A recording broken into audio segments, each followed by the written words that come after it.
नमस्कार दोस्तों, आपका स्वागत है। आज की जो कहानी है उसका संदर्भ डॉक्टर माइकल न्यूटन जी की किताब जर्नी ऑफ सोल्स इससे लिया गया है। वो हमसे ये कहते हैं कि एक इंसान का जब वो पास्ट लाइफ रिग्रेशन कर रहे थे तब उस इंसान ने अपने पृथ्वी के एक पहले जन्म को देखा। उस जीवन में उसने एक ठीक ठाक ज़िंदगी जी थी। वो एक बहुत ही अच्छी भी ज़िंदगी नहीं थी और बहुत ही ज़्यादा बुरी भी नहीं थी।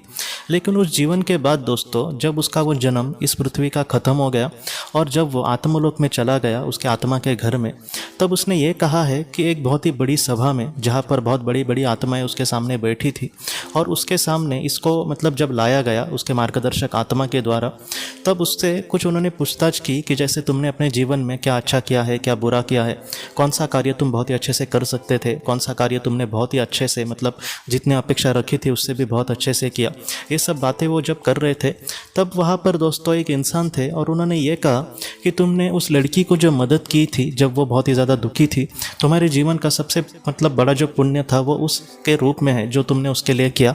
इसके लिए हम दिल से तुम्हारा शुक्रिया अदा करते हैं कि तुमने उसके लिए बहुत ही अच्छा कुछ किया। तब ये जो इंसान था दोस्तों, उसको समझ नहीं आया कि आखिर ये क्या बोल रहे, और वो भी आत्माएं बड़ी बड़ी समझ गई कि ये शायद उसको याद नहीं है बात। तब उस इंसान की आत्मा ने ये कहा दोस्तों, उसने इस तरीके से कहा कि वो वहाँ पर जो खड़ा था उनके सामने, उसके दिमाग में अचानक वो छवियाँ डाल दी गई ताकि वो उसको याद आ जाए।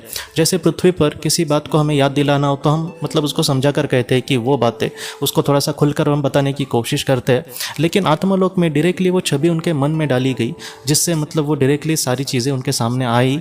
और उन्होंने ये कहा कि उस जीवन के जो आत्माएं उसको कह रही थी वो बात उनके इस जीवन में ही घटी थी, उस जीवन में और वो इस इंसान ने ये कहा है दोस्तों कि वो एक बार अपने ऑफिस जा रहा था और उसके नीचे एक ट्रेन की जैसी पटरियाँ होती है, वहाँ पर उसने एक लड़की को खड़ा देखा और वो लड़की रो रही थी। इसके मन में उसने पहले तो कुछ सोचा नहीं, लेकिन बहुत ही ज़्यादा उसने बाद में सोचा कि नहीं, मैं जाकर उसको कुछ समझाने की कोशिश करता हूँ। तब वो जब उसको उससे बात करने के लिए गया तब वो रो रही थी और अपने जीवन से वो कुछ परेशान थी। तब इसने बहुत कुछ उसको समझाने की कोशिश करी और लड़की भी मानी इसकी बात। और उसने कहा कि तुम ऐसा कोई भी डिसीजन मत लो जिससे तुम्हें बाद में कुछ भुगतना पड़ सकता है। अगर तुम्हें कुछ थोड़ी बहुत मदद लगी तो मैं ज़रूर करूँगा, लेकिन तुम ऐसा कुछ भी मत करना। और बाद में इस लड़की ने उसकी बात मानी और बाद में वो अपने घर चली गई और ये अपने रास्ते चले गए। और उसके बाद दोस्तों उनका कभी मिलना भी नहीं हुआ। बाद में उस लड़की ने उनसे कोई मदद भी नहीं ली।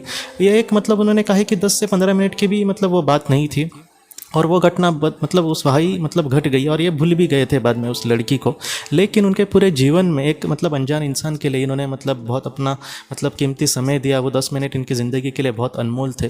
प्लस उन्होंने किसी की जान बचाई। और इस वजह से क्या हुआ दोस्तों कि उन बड़ी आत्माओं ने इसको बहुत सराहा और कहा कि हमें बहुत नाज है कि तुमने अच्छा कुछ कार्य किया है। तो इस तरीके से उनके साथ हुआ था। ये जो कहानी है दोस्तों वो एक सच्ची कहानी है और ये कहीं ना कहीं हमें यही सिखाती है कि पृथ्वी पर कभी कभी हम कुछ बड़ा ही करें तो ही हमें पुण्य मिलेगा या फिर हम बहुत ही ज़्यादा बड़े स्वर्ग में जाएंगे।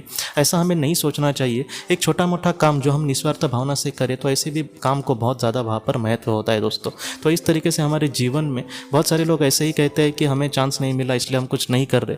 लेकिन एक नॉर्मल इंसान, जैसे एक इंसान ने 1 रुपया भी वहाँ पर खर्च नहीं किया लेकिन फिर भी उसने कितना निस्वार्थ भावना से कितना अच्छा काम किया। तो हम भी अपने जीवन में ऐसे ही कुछ अच्छा काम करें, बस वो निस्वार्थ भावना से और दूसरे के अच्छे के लिए होना चाहिए। ऐसे काम को वहाँ पर बहुत ही ज़्यादा महत्व दिया जाता है दोस्तों। तो दोस्तों हम अपने अगली वीडियो में किसी नए विषय को लेकर मिलेंगे। तब तक आप अपने परिवार का ख्याल रखना। आपका बहुत बहुत धन्यवाद। ज़िंदगी की रोशनी ये एक कंसल्टेंसी है जो ऐसे लोगों को मदद करने की कोशिश करती है जिन्होंने किसी अपने को खोया है या फिर जो लोग अपने जीवन में बहुत ही ज़्यादा दुखी है। जो लोग इस संस्था के साथ जुड़ेंगे उन्हें पास्ट लाइफ रिग्रेशन के ऑडियो, ध्यान करने के लिए 5 ऑडियो, 10 ऑडियो बुक्स और उसके साथ साथ PDF किताबें, ऐसी किताबें जो मोबाइल या फिर लैपटॉप या फिर कंप्यूटर पर आप पढ़ सकते हैं। ऐसी किताबें उन्हें ईमेल पर या फिर व्हाट्सएप पर भेजी जाएंगी। जो लोग इस संस्था के साथ जुड़ना चाहते हैं वो कृपया इस नंबर पर व्हाट्सएप मैसेज करें। आपका बहुत बहुत धन्यवाद।